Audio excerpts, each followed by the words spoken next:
Drejtorokracia. Çfarë nënkupton drejtorokracia? Drejtorokracia nënkupton vendosjen e njerëzve të besuar kamikazëve në pozicione drejtuese të drejtorive kryesore të shtetit, duke përfshirë edhe shahat, kompanitë private shtetërore, të cilët menaxhojnë paran, menaxhojnë burimin njerëzor pafund, të cilët përdoren si patronazhist në fushat elektorale, menaxhojnë edhe territorin. Elementi tjetër i kapjes është lidhja me bizneset, me kompanitë. Aty po ta keni. Aty është pak e çuditshme se janë po drejtorët kësaj dhe ca njerëz që kjo i përzgjedh kështu dhe u bën dere të mëdha. Janë në dy kategori. Kategoria e parë janë prestanomet, pra përfaqësuesit e bizneseve të tyre, të Belindës apo dhe qeveritarëve të tjerë, dhe biznesmenët e tjerë janë ata që kanë marrë tendra apo leje ndërtime apo këto benefitet e tjera të pushtetit dhe pastaj përfshihen në fushat elektorale. Po të ndjekësh angazhimin elektoral të Belinda Ballukut është një makineri. Belinda Balluku është makineri elektorale. Merr Dibrën, zbrit nga Dibra në Fier, është e njëjta skem. Shkon edhe del me një rezultat të jashtëzakonshëm. Pse?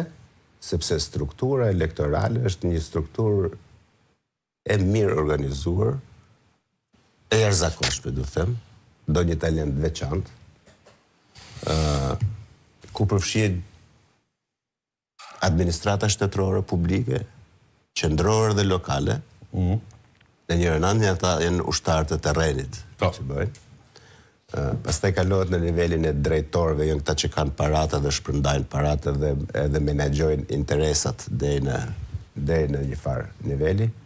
Pastaj janë bizneset, në këto kategori që thash, prestanomet edhe biznesmenët e tjerë që marrin tendra dhe kanë marrë para, edhe leje, licenca dhe kanë marrë parat nga buxheti i shtetit. Janë edhe grupet e krimit të organizuar. Policinë e shtetit e kanë në kontroll, po policinë po e fus tek institucionet shtetërore që menaxhon, tek drejtorët. Dhe kjo është ajo çfarë kontrollon gjithçka. Kontrollon gjithçka sepse është mëkëmsja e Edi Ramës. Pushtetin e merr nga Edi Rama. Dhe mas largimit saj nga qeveria për arsye që e dim, Edi Rama politikisht nuk e lëshoi atë.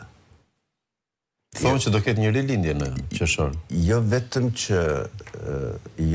që vazhdon të jetë drejtuese politike e qarkut të Fier, ndikimin e vet vazhdon ta ketë edhe në Tibër, me linje që ka, por ajo po emron funksionarët kryesor në gjithë shtetet, në gjithë hierarkinë shtetërore. Jo vetëm në institucionet e linjës që ka pas ajo Ministrinë e Transportit, Energjetikës edhe Telekomunikacionit, po në gjithë institucionet shtetërore.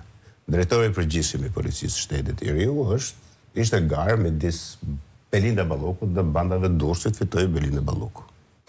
Është përfaqësuesi Belinda Ballukut, është përfaqësuesi bandave. Ministre reale e brendshme është Belinda Balluku, nuk është ky djali. Pse? Sepse Belinda Balluku drejton Policinë e Shtetit, e ka në dorë Policinë e Shtetit. E njëjta gjë është me institucionet e tjera, me drejtorinë e rrugëve, me ministrinë po. Ka futur edhe ke pushteti vendor. Tani edhe kryetarët e bashkive të këtyre qarqeve që kjo kanë, jo vetëm këtyre qarqeve, po edhe qarqeve tjera, që kjo kanë në mbikëqyrje, komandon diçka prej saj. Në anën tjetër është, me që doli edhe aty, është Taulant Balla, por roli i Taulant Ballës është shumë i kufizuar, sado që edhe ai ka të njëjtën strukturë mafioze të drejtimit, por roli i Taulantit si fuqi është shumë i kufizuar se sa roli i Belinda Ballukut. Belinda Balluku, për qytetarët që nuk e din, është një person që është 20 vjet krah Edi Ramës, që kur ka qenë kryetar bashkie, dhe është vetëm person që nuk e ka gjetur asgjë madje çoj Ramën në ekstrem për mos lejimin e arrestimit të saj, çoi deri në bllokimin e negociatave me Bashkimin Evropian. Pse e gjitha kjo? Sepse është alter egoja e Edi Ramës.